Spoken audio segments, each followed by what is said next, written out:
Bismillahirrahmanirrahim. Assalamualaikum warahmatullahi wabarakatuh. Alhamdulillahirabbil alamin. Allahumma salli ala Sayyidina Muhammad wa ala ali Sayyidina Muhammad. Segala puji bagi Allah pemirsa, kita kembali dipertemukan dalam Majelis Ilmu Damai Indonesiaku. Nah, selengkapnya akan kita dengarkan tausiah dari Kiai Haji Misbahuddin. Selamat mengikuti.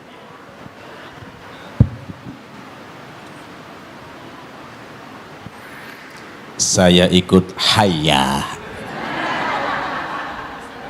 Ya, kalau Ustadz Kokolin hayya dulu, kalau saya kan orang Jawa, hayu. Assalamualaikum warahmatullahi wabarakatuh.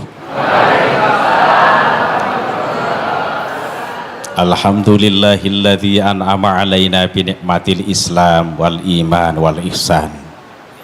Wassalatu wassalamu ala asyrafil anbiya'i wal mursalin Sayyidina wa maulana Muhammad Sayyidil awwalina wal akhirin wa ala alihi wa sahbihi ajma'in. La hawla wa la quwata illa billahil aliyyil azim. Amma ba'du. Yang terhormat guru kita Ustadz Kokolin yang matanya cukup lumayan ngantuk, Bapak Camat Pagedangan yang saya hormati, pembawa acara Ustadz Sofyan juga yang saya hormati, Bapak Ibu dan para pemirsa TV One dimanapun Anda berada yang saya muliakan.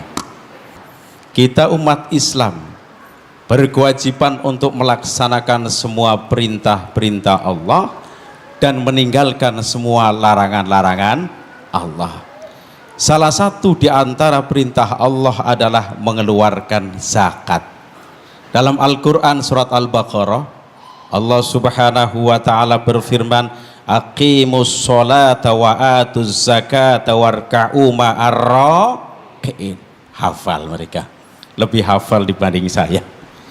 Aqimus sholah, dirikanlah sholat, tunaikanlah zakat, berukuklah bersama-sama dengan orang-orang yang ruku. Pertama, kita diwajibkan melaksanakan sholat 5 waktu, itu yang wajib. Tapi yang dulunya diperintahkan 50 waktu, tapi diringkas, ya kemudian dikurangi sampai 5 waktu dalam sehari semalam. Tapi kadang-kadang umat Islam yang diwajibkan melaksanakan sholat kadang-kadang tidak mau sholat, padahal KTP-nya Islam, buku nikahnya Islam, pernikahannya secara Islam, tapi malas melaksanakan sholat. Kira-kira orang seperti itu ada? Orang seperti itu ada? Orangnya datang? Ya. Terus yang kedua, tunaikanlah zakat. Nah, kita ini umat Islam yang mengenal adanya rukun Islam. Rukun Islam ada berapa, Pak? Ini berapa, Bu? Ini berapa? Pertama, ayo bareng-bareng, rukun Islam itu ada 5. Yang pertama, mengucapkan 2 kalimat. Yang kedua, yang ketiga, yang keempat, yang kelima, pinter. Berarti urutan yang keberapa mengeluarkan zakat? Ketiga. Allah subhanahu wa ta'ala memerintahkan kepada Rasulnya agar mengambil zakat sebagian dari harta mereka dengan pertujuan supaya mensucikan dan membersihkan mereka melalui zakat. Dalam Al-Quran surat At-Taubah, Bismillahirrahmanirrahim, khudh min amwalihim shadaqatan tutahhiruhum wa tuzakkihim biha. Mohon maaf, Al-Quran itu bahasa Arab, harus diterjemahkan. Silakan mau milih bahasa Inggris apa bahasa Indonesia, jawab. Mau bahasa Inggris atau bahasa Indonesia, jawab. Kalau bahasa Inggris saya kurang bisa.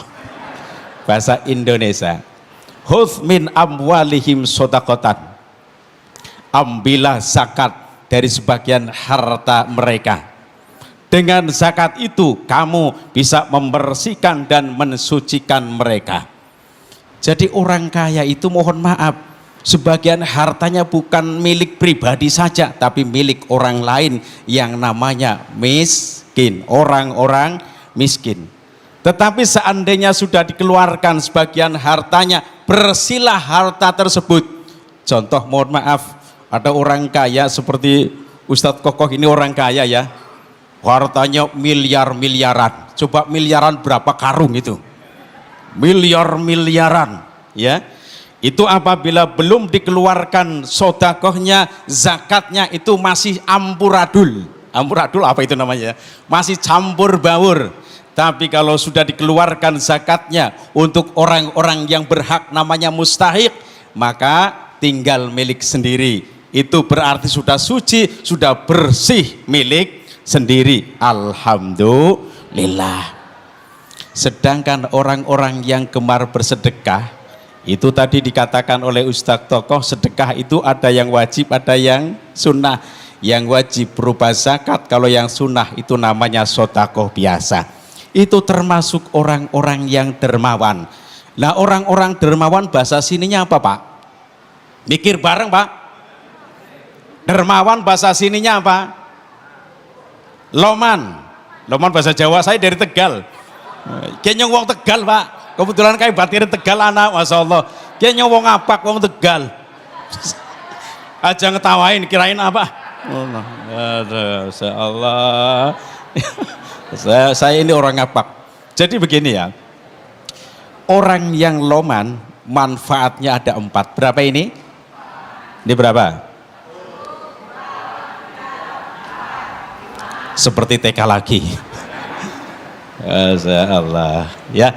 Orang yang loman kata Rasul dalam sebuah hadis riwayat Imam Tirmidzi dalam kitab Mukhtarul Ahadits, Rasulullah Shallallahu Alaihi Wasallam bersabda, as-sahiyu qaribum minallah, qaribum minan nas, qaribum minal jannah, ba'idum minan nar. Kata Rasul, orang yang dermawan, dermawan bahasa sininya apa?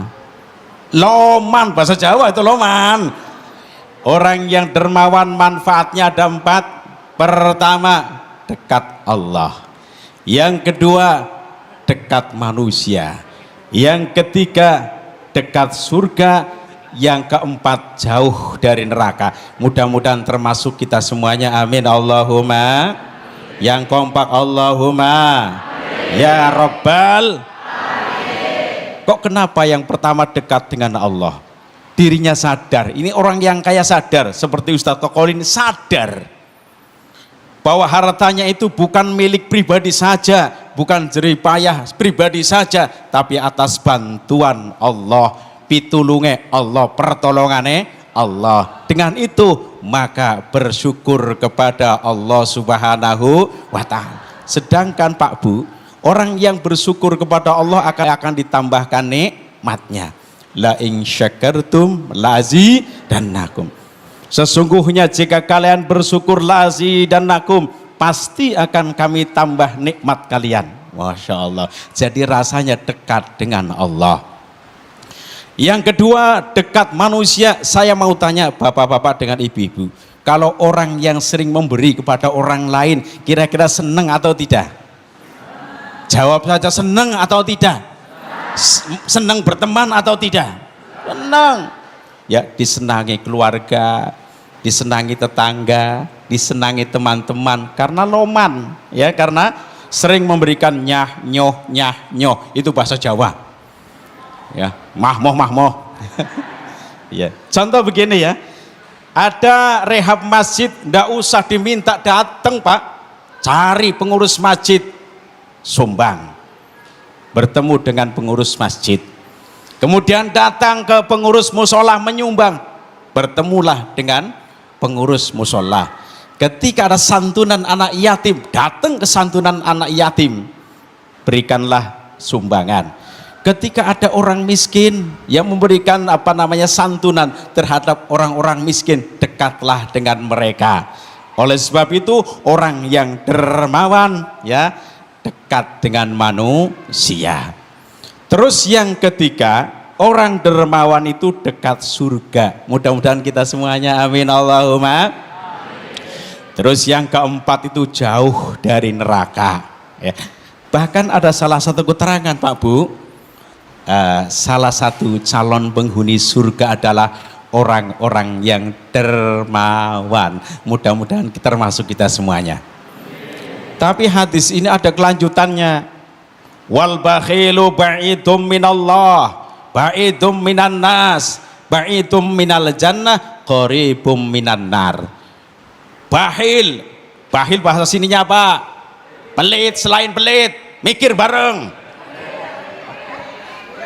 Pelit, korek, medit. Ingat, meditnya jangan lihat ke sini. Dan juga jangan lihat ke sini, ini lebih hebat. Waduh. Orang yang bakhil kata Rasul, orang yang bakhil bahayanya ada 4. Berapa?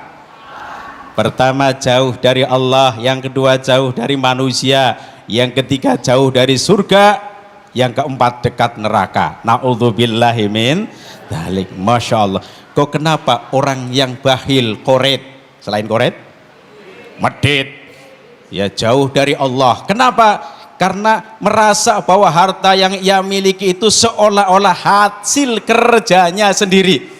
Tidak ada pertolongan dari Allah, menjadikan dirinya itu bakhil bareng.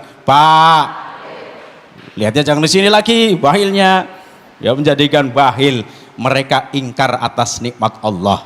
Sedangkan orang yang ingkar atas nikmat Allah ditantang oleh Allah. Wala in kafartum inna adzabi lasyadid. Sedangkan mohon maaf ya, yang namanya rumah tangga itu macam-macam. Kadangkala suaminya loman tapi istrinya pelit. Kira-kira model seperti itu ada apa enggak? Mana orangnya? Yang kedua ya, yang istri loman tapi suaminya pelit, ada enggak? Orangnya mana?